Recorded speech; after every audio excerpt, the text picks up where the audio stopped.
E aí, na época, eu tinha a preocupação de que as pessoas não me recebessem mal por ser filha de um dos donos, daqui a pouco ficassem milindradas, né, de eu estar lá envolvida com eles. E aí eu, então, não me identifiquei como filha do meu pai, né, do Tibúrcio.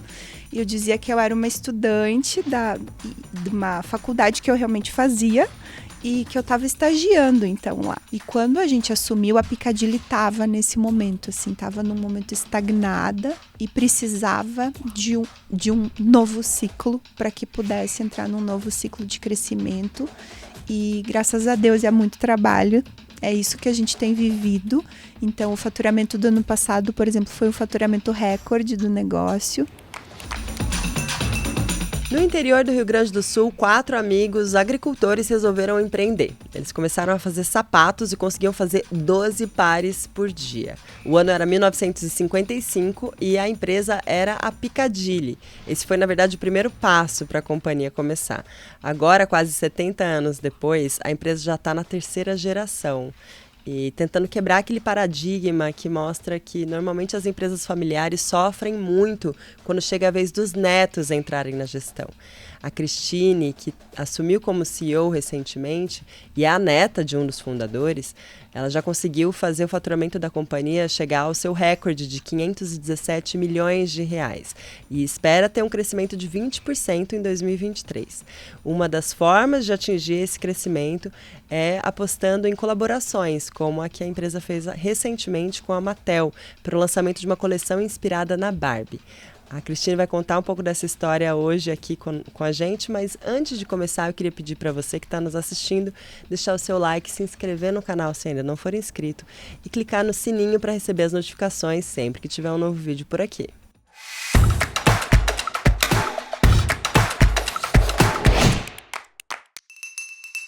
Cris, muito obrigada por ter topado estar aqui e conversar com a gente hoje. Eu que agradeço a oportunidade, uma alegria estar aqui. Eu queria começar perguntando da história que vem antes de você, na verdade, né? A história da Piccadilly começou com seu avô e com os sócios dele. Eu anotei aqui, Alfredo, Evaldo e Arnildo, é isso? Isso mesmo. Eu queria que você contasse um pouco dessa história que você conhece, né? Que veio para você através da sua família. É uma história que a gente se orgulha, admira muito. Começou há 68 anos atrás, na cidade de Igrejinha, uma cidade pequenininha do interior do Rio Grande do Sul. E meu avô sempre foi um super empreendedor, visionário. Na época era agricultor e decidiu, então, iniciar uma indústria de calçados, junto com esses parceiros. E na época, então, a Piccadilly começou produzindo 12 pares de calçados por dia. Então, era realmente bem, bem pequenininha. E como que era a produção? 100% artesanal mesmo? Eles que faziam sapatos? Totalmente artesanal, exatamente. E tem uma história muito legal que é sobre esse início. A empresa iniciou e ainda não tinha um nome. E aí começou a vender bem. E aí, num dado momento, um cliente disse para o meu avô: olha, seu Almiro, tá na hora de colocar uma marca nessa empresa. Afinal de contas, os calçados estão indo bem, estão vendendo, enfim. E aí ele disse: eu tenho uma ideia para lhe dar. Então veio do próprio lojista uma sugestão e aí ele deu a ideia de colocar o nome de Piccadilly em função da praça de Piccadilly Circus em Londres. E aí meu avô achou lindo o nome, adorou, decidiu colocar então o nome de Piccadilly, que desde então é o nome da nossa empresa. E a gente, pela primeira vez, quando exportamos para a Inglaterra. Então, tem uma história muito legal aí de vínculo. Vocês estão vendendo Piccadilly na Piccadilly, então? Mais ou menos, quase, mais né? ou menos isso. E legal. E você, então, como que foi o seu começo de história, né? Você nasceu e cresceu em Igrejinha também? Sim, nasci em Igrejinha, cresci lá. E eu tive minha primeira oportunidade profissional foi dentro da empresa. Quando eu tinha 17 anos, eu então quis fazer um estágio. Vários de nós, eu faço parte da 3ª geração da nossa família empresária. É uma família muito grande? Olha, foi assim, foi então o meu avô com esses sócios inicialmente. Depois acabou, então, ficando o meu avô e aí os 3 filhos homens, um deles meu pai, né? E aí outros 3 sócios que também participaram da gestão por muitos anos, que então faziam parte da 2ª geração da empresa. E aí, depois veio a terceira, da qual eu faço parte, e todos nós da terceira geração já trabalhamos na empresa em algum momento. E nós da terceira geração somos 7. E então a minha primeira experiência profissional, assim como de outros, foi dentro da Piccadilly. E aí vários de nós tivemos essa oportunidade de passar pelo processo fabril para conhecer como se produz um calçado. E aí, na época, eu tinha a preocupação de que as pessoas não me recebessem mal por ser filha de um dos donos, daqui a pouco ficassem milindradas, né, de eu estar lá envolvida com eles. E aí eu, então, não me identifiquei como filha do meu pai, né, do Tibúrcio. E eu dizia que eu era uma estudante de uma faculdade que eu realmente fazia e que eu estava estagiando, então, lá. E aí foi muito legal, alguns sabiam, né, acabavam descobrindo, mas foi muito legal porque eu consegui, assim, me relacionar muito bem com as pessoas e aprender muito, não só sobre produção de calçados, mas sobre como viver de uma forma feliz com, muitas vezes, muito pouco, né? Muitas pessoas simples, enfim. Então, foi uma experiência maravilhosa para mim. Uhum.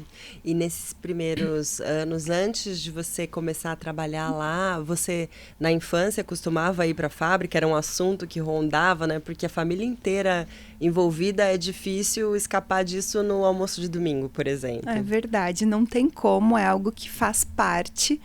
E, sem dúvida, eu tenho muitas memórias disso. O meu pai, ele trabalhou na empresa por em torno de 50 anos e ele foi responsável pela área de produto, pela grande maioria da história dele lá dentro. Então, eu tenho muitas lembranças de ir com ele para a empresa, de sentar lá na mesa dele, fazer desenhinhos, ele tinha uma mesa com um vidro e dele colocava os meus desenhos embaixo do vidro, assim. Então, tenho muitas memórias especiais, com certeza. Uhum. E você ficou um tempo, então, na empresa, né? Mas você decidiu sair de lá também, né? Decidiu fazer uma carreira fora do ambiente da empresa familiar. Como que foi esse processo de sair da empresa e tentar se encontrar? Na verdade, eu não queria trabalhar na Piccadilly. Eu queria viver a experiência desse estágio, de conhecer o negócio da família, mas eu tinha muito aquele sentimento de que, puxa, eu não quero que pensem que eu só estou aqui por ser filha de um dos donos. E, inevitavelmente, muitas vezes isso acaba acontecendo. Então, eu tinha o desejo de viver uma carreira solo, alçar outros voos próprios, e foi o que eu acabei fazendo. Então, depois desse estágio na empresa, eu acabei fazendo intercâmbio, tive algumas outras experiências profissionais, e aí com 21 anos eu me tornei sócia de uma agência de publicidade e propaganda, numa cidade a uns 40 quilômetros de Igrejinha, e foi uma super experiência para mim, assim, porque eu tinha um sócio que era um excelente publicitário, mas ele não tinha tanto jeito como empresário, e nós aprendemos muito juntos. Então, eu ainda bem novinha, né, tive essa super oportunidade de aprendizado e foi muito, muito importante para mim, para depois acabar voltando para Piccadilly. Uhum.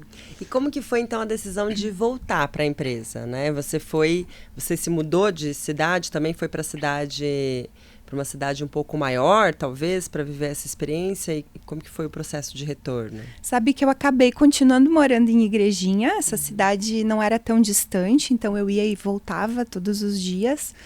Mas com certeza tive uma mudança importante, assim, de realidade, porque antes disso eu trabalhei em Porto Alegre também, enfim, então realmente vivi outras histórias, outras experiências. E aí, quando eu já estava, então, há 3 anos sócia dessa agência, eu comecei a fazer um MBA, me formei em publicidade e propaganda, comecei a fazer um MBA em marketing, e aí, nessa época, a gente tinha que construir um case.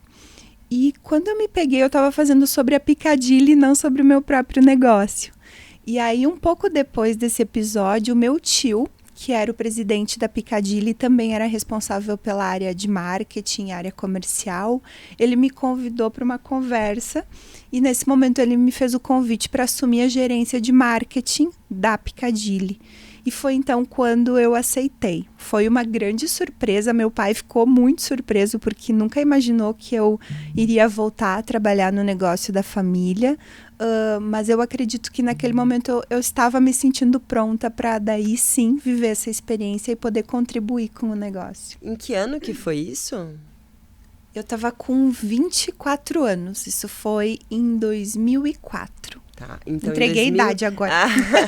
Em 2004, então você retorna para a empresa agora para trabalhar na diretoria de marketing. E aí o seu pai estava trabalhando na empresa também. Sim. Como que foi trabalhar com seu pai como seu chefe e começar essa gestão ali de sucessão, né, que aconteceu em algum momento? Sabe que a gente tem uma história muito interessante como família, que quase nenhum de nós trabalhou diretamente com seu pai. Claro que eu tinha envolvimento com ele de alguma forma dentro da empresa, mas o meu chefe, eu era subordinada a um tio, assim como vários dos demais. Então, meu irmão trabalhava com outro tio, minha prima trabalhava com meu pai, enfim, era essa a realidade e isso acabava sendo muito saudável. E foi algo que aconteceu ao natural, pelas áreas que a gente acabava se interessando, né? Áreas que a gente tinha mais habilidades, dons, enfim. Então, eu tinha, sem dúvida, uma relação com meu pai dentro da empresa. E assim, desde o princípio, eu sempre procurei separar muito essas relações, assim, entender os diferentes chapéus. O chapéu de filha, o chapéu profissional. E isso é muito, muito importante para que dentro de uma empresa familiar a gente consiga fazer dar certo. Agora, alguns anos depois, houve realmente um processo de sucessão e você se tornou a CEO da empresa, né? Como que foi esse processo? Quanto tempo levou para vocês desenvolverem isso também? Se vocês precisaram envolver alguém de fora, talvez para ajudar a organizar isso também, porque é um processo muito difícil, né? De reorganização ali, de misturar família, dinheiro, empresa, é complicado. E a gente tem um número aí que joga contra as empresas familiares, que diz que apenas 5% das empresas familiares conseguem chegar à terceira geração, que a terceira geração, infelizmente, quebra a maioria dos negócios. E a gente diz desde o início que a gente quer quebrar o paradigma, né, de que isso não acontecesse com a Piccadilly. E a gente iniciou um processo de governança familiar, à medida que o negócio vai se desenvolvendo e a família vai aumentando, naturalmente a complexidade também aumenta, e é por isso que a estatística é como é. Então, ter um apoio de governança familiar foi fundamental para a gente nesse processo. E aí nós, então, iniciamos, isso foi no ano de 2011, nós iniciamos um processo, não, foi 2012, nós iniciamos um processo de governança familiar efetivo, com uma consultoria nos apoiando. E essa consultoria nos apoiou na construção do nosso, que se chama Pacto Societário Empresarial Familiar. O que foi isso? Isso foi um documento onde a gente, como terceira geração, construiu e depois validou com a segunda geração, que falava dos mais diferentes aspectos, assim, seja um novo membro quer entrar no negócio, que etapas ele vai ter que passar para que não houvesse privilégios, ou então quando coisas banais que muitas vezes em empresas familiares geram conflitos pequenos e que se transformam em grandes, como por exemplo, pode usar o jardineiro da empresa na sua casa? Quando a empresa é pequena, quando tem poucas pessoas, isso não tem problema. Muita gente da família, inclusive, trabalha na empresa, enfim. Quando a empresa vai ficando maior e mais pessoas da família vão se inserindo nela, esses temas começam a ser muito mais complexos. Então, a gente começou a fazer a construção desse acordo. Nós trabalhamos nele por em torno de 2 anos. E aí, quando nós estávamos no processo desse tema, num dado momento, e aí ao longo desse período começou a acontecer a saída de alguns membros da segunda geração da gestão da empresa, se mantiveram acionistas, mas deixaram de estar na gestão. E alguns membros da terceira geração também começaram a decidir por viver outras experiências profissionais. E aí, nesse momento, então, numa dada conversa com a consultoria, o assunto de quem será o sucessor do meu tio, que era o presidente, veio à tona. E aí, uma das filhas dele disse, olha, eu acho que o meu pai está esperando por um posicionamento nosso. Acho que vai ser muito difícil para ele dizer quem vai sucedê-lo.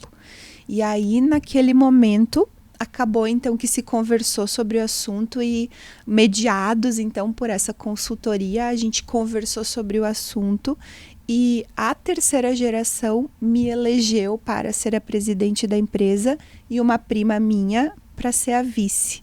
Então foi assim um momento para mim muito...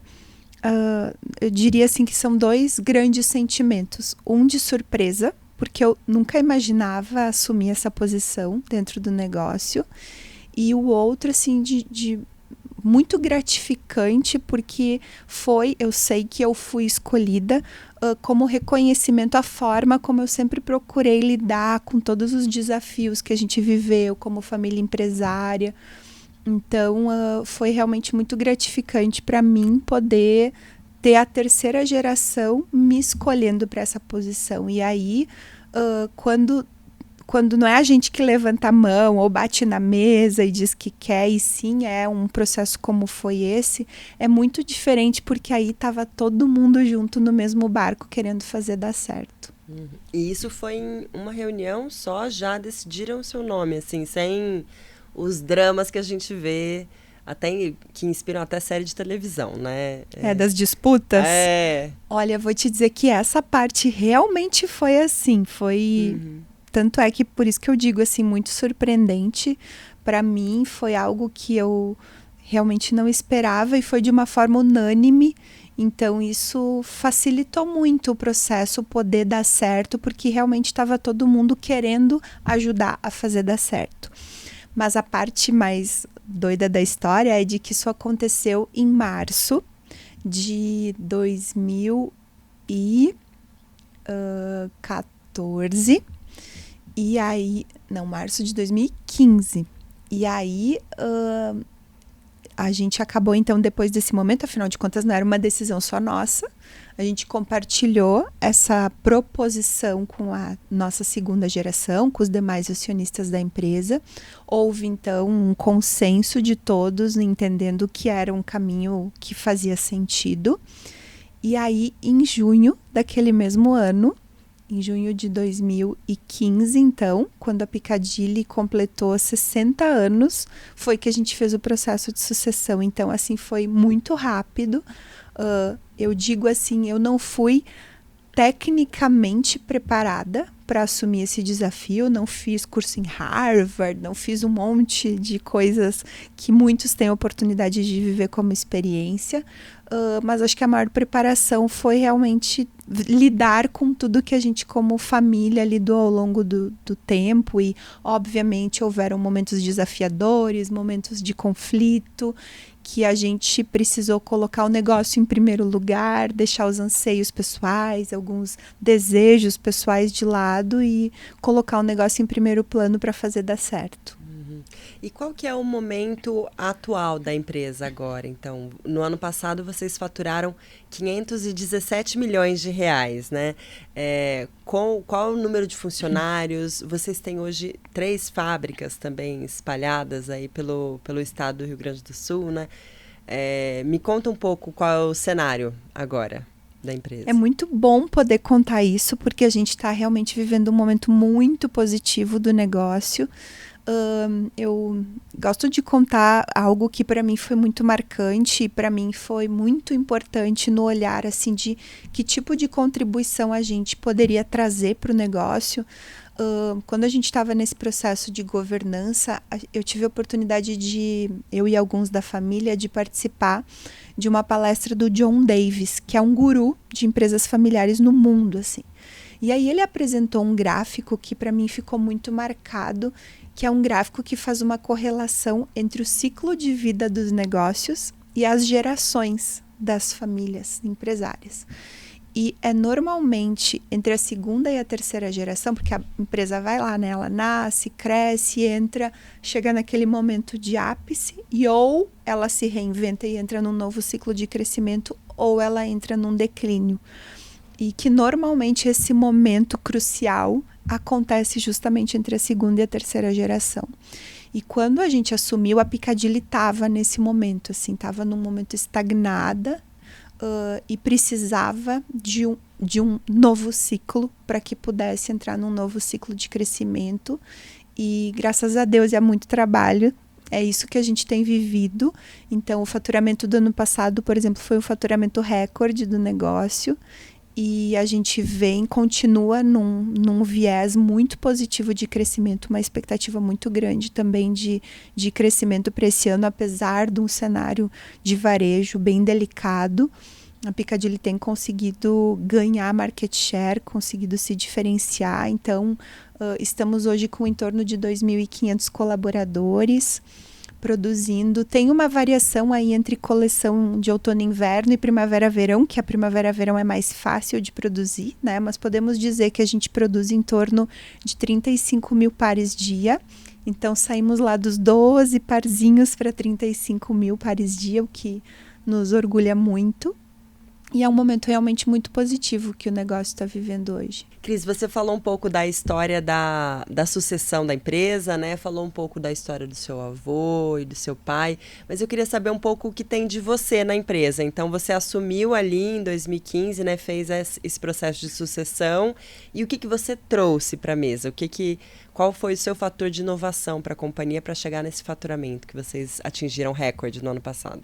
Sabe que eu digo que uma das grandes questões que hoje a gente tem desde desse momento da sucessão buscado trabalhar é entender o equilíbrio entre a nossa essência, os nossos valores, aquilo que nos trouxe até aqui e o que a gente vai precisar deixar para trás, o que a gente vai precisar se reinventar e fazer diferente, porque o que nos fez completar 68 anos não vai nos levar aos 100. Então, a gente tem muita clareza sobre isso. E aí, falando um pouquinho de que iniciativas, que frentes de trabalho a gente tem atuado, uma delas que com certeza é muito desafiadora é um processo de transformação cultural. Eu gosto de dizer que criar uma cultura de startup numa startup é muito fácil, porque uma startup está nascendo, então ela tem muito pouco a perder. Agora, criar uma cultura de inovação mais disruptiva numa empresa com o número de anos que a Piccadilly tem é muito mais desafiador, porque muitas pessoas têm o medo da mudança, têm aquela frasezinha, mas sempre foi assim, por que eu vou fazer diferente? É muito natural que aconteça essa resistência, essa coisa da dificuldade de sair da zona de conforto, por receio mesmo, não por mal, mas pelo medo disso prejudicar o negócio. Então, o tema da transformação cultural foi algo muito importante que a gente buscou trabalhar desde o início e tem intensificado ao longo dos anos. E, obviamente, fazendo com isso, trazendo uma empresa mais moderna, mais rápida, mais aberta, tá enxergando o que o mercado está vivendo e fazendo as mudanças e entendendo as oportunidades e convertendo elas dentro do negócio. Algo muito importante que a gente tem trabalhado também é o entendimento de que a gente precisa cada vez ser uma empresa de fora para dentro, ou seja, um olhar de mercado para a tomada das nossas decisões, para a escolha dos caminhos do negócio. Então, a Piccadilly tem se aproximado cada vez mais da consumidora final. A gente eu digo assim que nós herdamos um negócio que tem alguns valores muito grandes. Um deles, um negócio muito estruturado, muito sólido financeiramente. Isso, obviamente, hoje em dia é um ativo maravilhoso, né? Nós herdamos também uma marca forte. As pessoas, quando se fala Piccadilly, ela é muito reconhecida, né? E quando se fala em conforto, se lembra de Piccadilly. E então essa herança foi maravilhosa e aí, o que a gente tem procurado fazer é entender como a gente extrai mais valor desses ativos. Então, o propósito que a gente desenvolveu desde então é um propósito de encorajamento feminino. É algo que, obviamente, está na moda, mas muito mais do que isso faz todo sentido dentro da essência da nossa empresa, porque eu gosto muito de falar sobre isso, porque definitivamente a gente não faz nada sozinhos. E eu assumi a presidência, mas junto comigo tem outras 2 primas minhas que estão na gestão da empresa. Nós temos outros 3 homens também que fazem parte da diretoria. Mas nós 3 juntas temos um papel muito importante. Então, o tema da mulher dentro do ambiente empresarial é algo muito verdadeiro, faz parte da nossa essência e é algo que a gente, então, tem trabalhado de uma forma muito grande e que, obviamente, gera uma sinergia, uma identificação com a mulher. Então, isso tem sido muito importante. A gente também tem feito um olhar de como aproveitar o momento que se está vivendo desde a pandemia, onde o conforto se tornou mais na moda do que nunca. Todo mundo viveu conforto na pandemia, né? Então, é uma mudança de comportamento de consumo muito grande e que está sendo muito benéfica para nós, que as pessoas estão desejando mais o conforto mesmo pós-pandemia. E isso trouxe para a Piccadilly uma grande oportunidade. Então, a gente tem enxergado oportunidades de como rejuvenescer os nossos produtos, não deixando de atender aquele perfil de consumidora mais tradicional que antes consumia da marca, mas também atendendo uma senhora que não quer ser senhora, que está cada vez mais jovem, e também atendendo um público mais jovem que está em busca de conforto.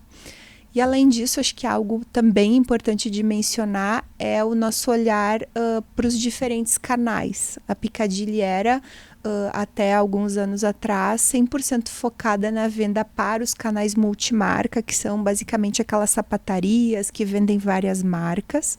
A gente continua vendendo muito para esse canal, ele é muito significativo estrategicamente para nós, e estamos crescendo, inclusive, nesse canal também. São quantos canais hoje? Quantos desses pontos de venda Olha, vocês a gente têm hoje está presente em mais de 20 mil pontos de venda no Brasil e fora, porque a Piccadilly hoje é comercializada em mais de 100 países também. Então, temos uma forte presença nesses canais, tanto no Brasil quanto fora. Mas nós passamos a entender que era muito importante para criar uma experiência mais profunda com a consumidora, para entender ela mais profundamente, a gente estar em todos os canais onde ela desejaria nos encontrar. Então, a gente continua com forte trabalho no multimarca, mas hoje está também presente em franquias, está desenvolvendo muito o canal digital. Então, a gente tem expandido esse olhar multicanal e esse tem sido, obviamente, um ponto aí da nossa estratégia bem importante. E qual que é o plano para o futuro, Cris? Então, o faturamento do ano passado foi 517 milhões, né? O que você está prevendo para 2023, para os próximos anos? E se vocês, queria saber também se vocês pretendem buscar capital externo para conseguir alavancar esse crescimento que você está colocando aí, né? Esse crescimento exige recurso. E a gente, sim, mantém esse nosso objetivo de crescimento. A gente tem uma perspectiva de crescimento de em torno de 20% nesse ano, então atingindo em torno de 620 milhões de faturamento. Estamos crescendo também em volume de pares, então conseguindo realmente expandir a presença da marca nesses diferentes canais. Nosso objetivo é efetivamente continuar ganhando esse espaço que a gente tem conseguido ganhar no ponto de venda. E isso tem basicamente acontecido porque a gente conseguiu estruturar uma estratégia que eu digo que ela é um tripé, onde a gente tem tido um produto muito assertivo, um posicionamento de preço adequado e um desejo pela marca através de alta visibilidade. Então, nosso objetivo é que a gente possa continuar aproveitando esse momento de uma performance muito positiva da marca no ponto de venda, que obviamente faz com que o lojista amplie o espaço de presença da nossa marca nas suas lojas. e consolidar esse processo de expansão dos demais canais, onde a gente tem aí uma grande oportunidade de ainda crescer bastante. E também falando de mercado externo, que eu digo é um mundo de oportunidades, literalmente. A gente já está presente em muitos países, a gente vende basicamente em todos eles, são exceções muito específicas onde não é a marca Piccadilly que é vendida, então é realmente o mesmo produto que a gente vende no Brasil com a marca Piccadilly sendo comercializado fora. E aí a gente também está, não só no Brasil, mas fora, iniciando esse processo de abertura de lojas monomarca, expandindo no digital. Então tem assim muitas oportunidades nesse sentido ainda de crescimento para a gente. Uhum. E você falou que é um crescimento de capital intensivo, né? Então, vocês estão investindo do próprio bolso? Quanto que vocês estão investindo também? Ou se vocês estão buscando captação? Tem muita empresa que está indo em busca de fundos de investimento, por exemplo, ou de IPOs também, né? O que vocês, para onde vocês estão olhando? É um tema que está hoje na mesa de discussão da gente como acionistas, porque a gente quer continuar crescendo e, obviamente, que precisa de capital para isso.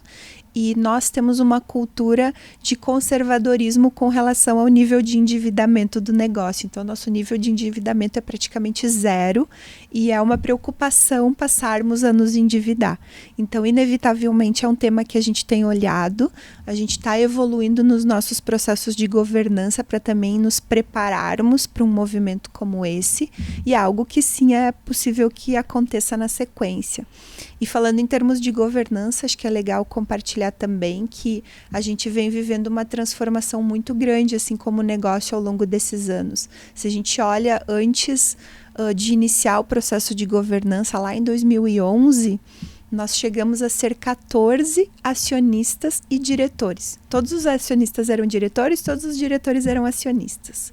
E aí começou esse processo onde uma parte da segunda, uma parte da terceira geração foi, então, deixando de estar na gestão do negócio. E hoje, falando em termos de acionistas, somente mais 4 estão na gestão da empresa. E aí nós temos outros 2 profissionais que também são diretores, mas são executivos de mercado. Então, a gente mudou totalmente o perfil do negócio, né? A forma de gerir o negócio. Nós estruturamos um conselho de administração consultivo, um conselho de sócios, conselho de família. Então, temos procurado dar robustez para esses processos para que a gente realmente se prepare para esses próximos passos. Ah, legal. E Cris, eu queria saber como que você enxerga o setor, né? Você como a Piccadilly como um dos grandes players aí do setor calçadista, o setor nacional aqui, como que você vê aí os seus concorrentes? E queria entender também se você enxerga possibilidades de um M&A, de concentrações maiores, se tem espaço para pulverização, né? Qual que é o panorama que você enxerga para o setor? Eu diria que isso já tinha acontecido uma onda anterior em função do movimento da China entrando no Brasil com calçados muito baratos. Então, teve um volume muito grande de pequenas, médias empresas que deixaram de existir. E com a pandemia isso está acontecendo de novo. Então, as empresas maiores estão ficando mais sólidas, mais fortes e ganhando mais espaço. Então, é um processo que eu enxergo que está acontecendo tanto na indústria quanto no próprio varejo. O varejo tem aí um desafio muito grande de transformação, de conseguir se preparar para esse ambiente de transformação digital que a gente está vivendo, de conseguir fazer com que a consumidora continue desejando ir até o ponto de venda ou então se reinventando para vender de outras formas que não no varejo físico.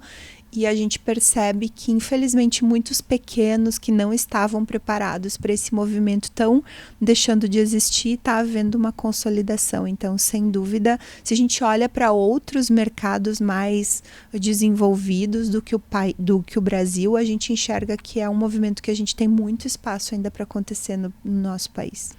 Acho que a chegada das chinesas aqui, Shein, Shopee também, Alibaba mesmo, né, que chegou um pouco antes, deu uma chacoalhada grande no varejo, né, e isso respinga em todas as empresas, não tem como, né? Isso impacta vocês também. Como que vocês estão olhando para essas mudanças de tributação também? De que forma que isso pode impactar o negócio de vocês? É inevitável olhar para isso e eu acredito que um dos grandes desafios que hoje a gente vive nos negócios é que a concorrência pode vir de qualquer lado.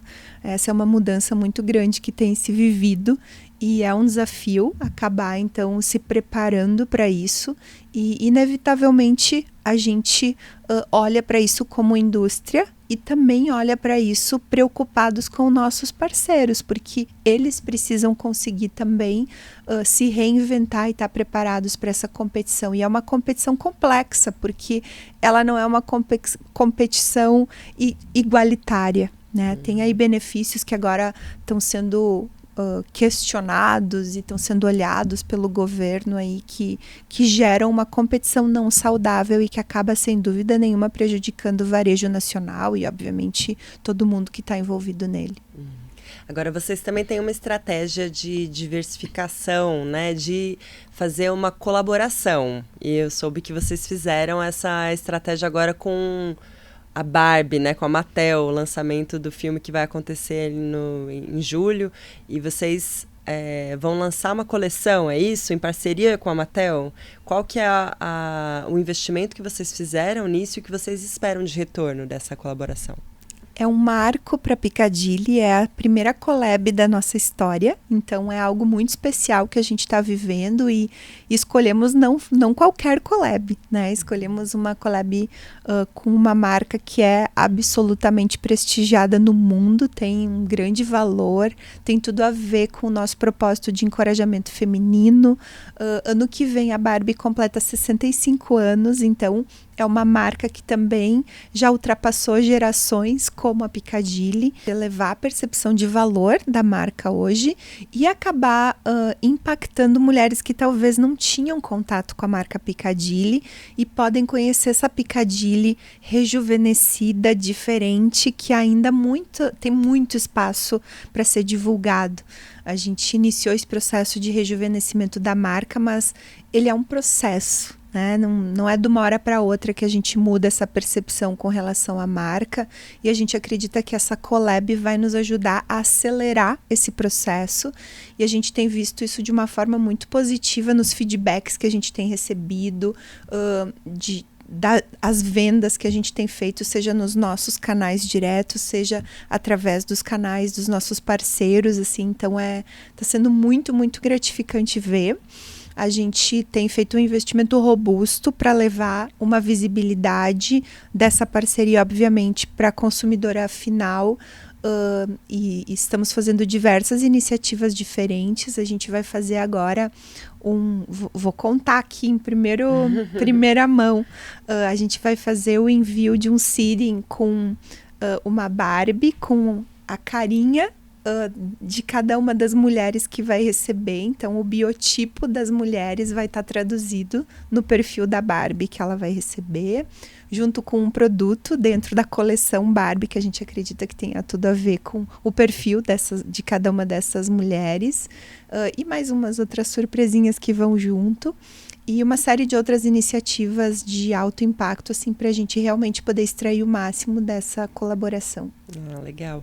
Agora, assim, você contou um pouco da história da empresa, né? Um pouco da sua história também. Eu queria saber, desse período todo, né? Qual que foi o momento mais difícil para a empresa? Qual foi o momento de crise financeira mais difícil para a empresa? Assim, como que vocês superaram isso? Sem dúvida nenhuma, a pandemia foi um momento muito desafiador para o nosso negócio. Quando a gente olha aqueles gráficos da época da pandemia que mostram os setores mais impactados da economia, tinha inicialmente tudo que era ligado a turismo e depois veio o setor da moda, né, do vestuário, Ninguém do mais calçado. comprava sapato de salto, né, para ficar em casa. Porque as pessoas, elas não saíam de casa, elas não tinham o desejo de consumir, então foi realmente um período, e fora que estava tudo fechado, né? Então, assim, foi um momento muito desafiador para a gente viveu o lockdown ali em março, e normalmente o mês de abril é o mês de maior faturamento no ano para a gente, porque é o mês que antecede o Dia das Mães, que é uma data muito importante para o nosso setor de calçados femininos. Então, a gente teve, assim, faturamento praticamente zero no ano de 2020 e foi um período, assim, muito complexo. Então, eu diria, assim, que a primeira fase da pandemia para a gente foi uma fase de sobrevivência. Como nós faremos para nos manter vivos diante de todo esse desafio que a gente acabou vivendo? Foi um período muito difícil para nós, tivemos que tomar decisões dolorosas, tivemos realmente assim, desafios bem importantes. Vocês tiveram que fechar a fábrica? A gente teve fechamento de planta, demissão de pessoas, infelizmente foi assim, bem complexo mesmo. E a segunda etapa foi, bom, a partir do momento em que a gente, então, fez o que precisava ser feito para que a gente sobrevivesse, como que a gente faz para extrair o melhor desse momento e fazer com que ele seja um momento de transformação, de crescimento. E aí a gente acabou entendendo que era uma grande oportunidade de acelerar uma série de processos que a gente já estava conduzindo e que então a gente conseguiu dar robustez e fazer com que fizessem com que a gente agora esteja vivendo o contexto que a gente está vivendo. Então a gente foi assim do pior momento para o melhor momento em pouco tempo. E na sua vida particular, Cris, qual que foi o momento mais difícil que você precisou superar de alguma forma e como que você fez isso?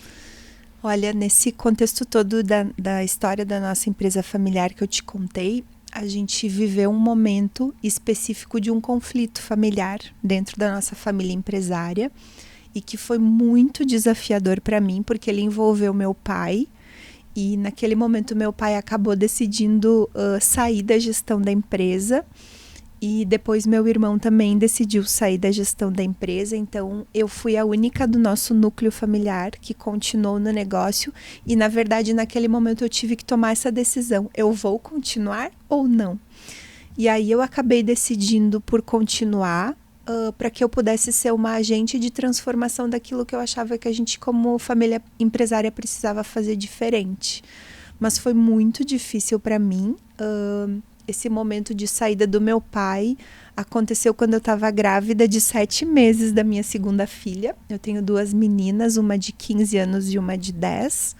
Então foi muito difícil, assim, eu moro do lado do meu pai, a gente tem uma relação muito próxima, assim, então eu vivi todo o luto da saída dele e ao mesmo tempo tive que lidar com todos os desafios de poder entender o que eram os meus sentimentos como filha, como que eu lidaria com isso, como que eu lidaria com os sentimentos e os meus posicionamentos como profissional. Então, sem dúvida nenhuma, foi o momento mais desafiador da minha carreira e que acabou se transformando na conquista que eu tive depois, né, de ser escolhida para a posição de CEO. Foi uma divergência entre o seu pai e o seu tio, os seus tios ali que acabou fazendo com que ele saísse, foi isso? Foi uma coisa muito pequena, boba, mas sabe aquela coisa da última gotinha de um balde que transborda, assim? Então, foi sim algo que inevitavelmente se tornou importante, se tornou grande.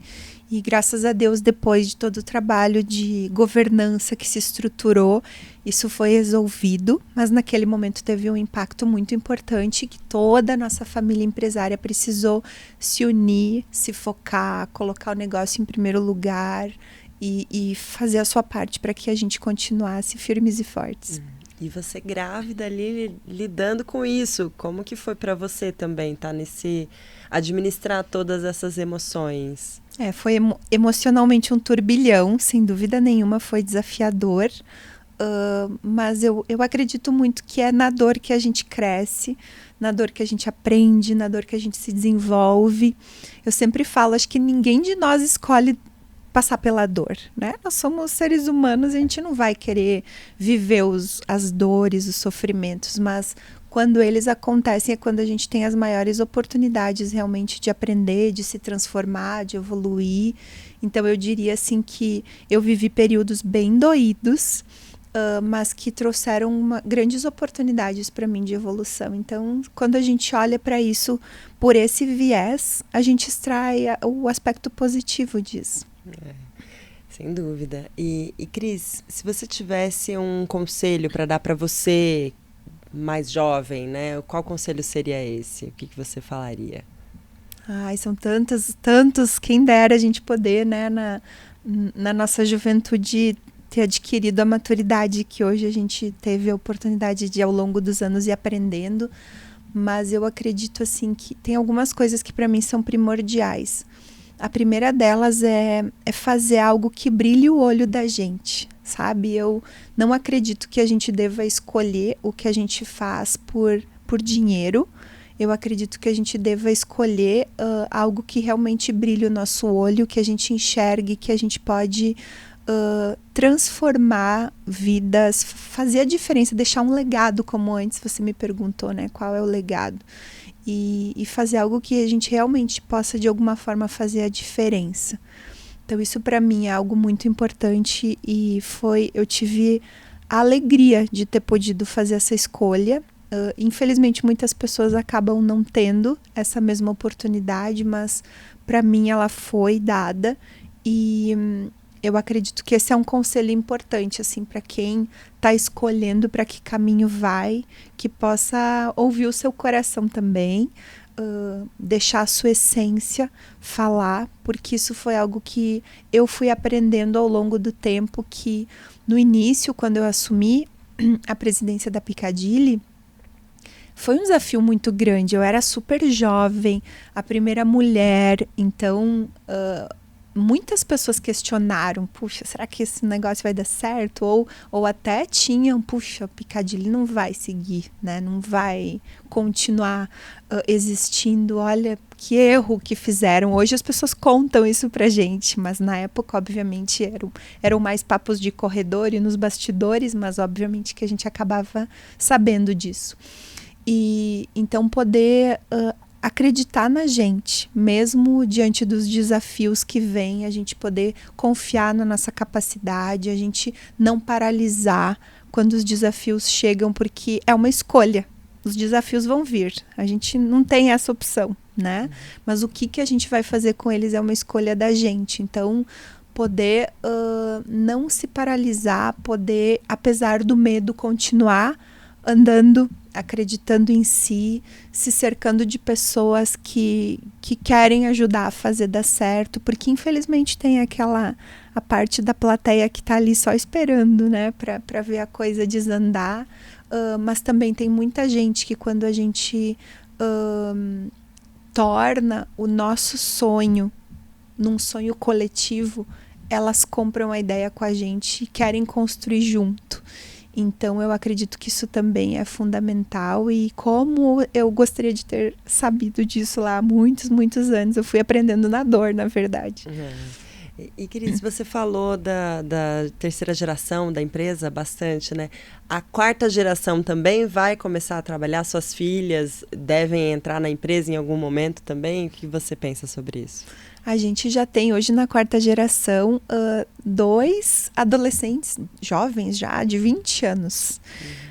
As minhas filhas estão ali no meio do caminho, né? Tem alguns mais velhos, tem outros mais novinhos. E a gente tem feito um trabalho muito importante com a quarta geração, através do nosso conselho de família, entendendo que, independente de eles virem a trabalhar na gestão da empresa, eles precisam aprender a ser bons acionistas do negócio, que é o que inevitavelmente eles vão acabar sendo como herdeiros. Então, nenhum deles conheceu meu avô. Infelizmente, meu avô faleceu antes do primeiro bisneto nascer. E aí o desafio é, puxa, como que a gente faz eles terem todo esse amor, esse orgulho de pertencer ao negócio que a gente tem? E isso é algo que a gente tem trabalhado com muita ênfase, então, através do conselho de família, e alguns deles já têm se testado. A minha filha, inclusive, tem ido uma vez por semana apoiar lá no trabalho de redes sociais, que obviamente está no DNA, né? É mais a cara dela, talvez, também. Então, a quarta geração tem aos pouquinhos se inserido, fazendo uns estágios na época de férias, enfim, começado a viver um pouquinho da experiência de estar estar dentro do negócio e também de conhecer o negócio, de conhecer a história através dessas iniciativas do Conselho de Família. Legal. E Cris, para terminar aqui, eu queria pedir uma sugestão de livro, de filme, de série que você anda lendo, assistindo, para indicar para quem está acompanhando a gente. A Bíblia me acompanha há muitos anos. Eu conversei muito com Deus antes de tomar essa decisão. E existe uma passagem bíblica que diz que Deus não escolhe os capacitados, Ele capacita os escolhidos. E é isso que eu acredito, assim, que Ele tem ao longo dos anos me capacitado para essa tarefa tão desafiadora e de tanta responsabilidade. E eu acredito que Jesus é um líder exemplar, que tem muitas coisas para ensinar para todos nós e que a gente se inspirar na Bíblia como motivação, como encorajamento, como, enfim, é dali que vem a minha força, a minha inspiração diária. Então, recomendo, que vale muito a pena essa leitura. Obrigada, Cris. Obrigada pela conversa também.